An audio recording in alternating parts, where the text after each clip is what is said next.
ঈদৰ দিনাখন ৰাতি আমাৰ এই ৰখতে চেলফি পইণ্ট এটা বনাইছে আৰু ইমান ধুনীয়া পৰিৱেশ হৈছে মই আপোনালোকক চব দেখাইছোঁ বোলো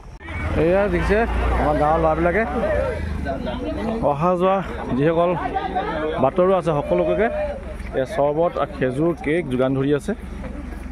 এই আমাৰ মাজত উপস্থিত হ'লহি মৰমৰ ভণ্টি নাবিহা ৰহমান আসসালামু আলাইকুম আজি ধুনীয়াকৈ আমাৰ ডেকাজামাতৰ যিটো এইটো চেলফি পইণ্ট আছে তাতে তুমি ধুনীয়াকৈ এটা গীতি জিকি পৰিৱেশন কৰিবা দেই ভাল লাগিব চবেই শুনিব আশাই ৰৈ আছে চবেই বাট চাই আমাৰ বিভিন্ন জেগাত তেওঁৰ ভণ্টিজনীয়ে জিকি জাৰি সকলোবিলাক পৰিৱেশন কৰি বহুত পুৰস্কৃত হৈ আহিছে আৰু তাৰে আজি আমাৰ মাজত আহিছে চৈতা নাবিহা ৰহমান আৰু এই ভণ্টিক আমি এটা জিকি পৰিৱেশন কৰি শুনাৰ পেলাই আমাৰ জামাতৰ সকলোকে আনন্দ কৰিবলৈ অনুৰোধ জনাইছোঁ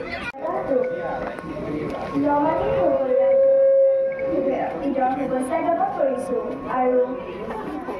এইটো জিকি গাবলৈ লৈছোঁ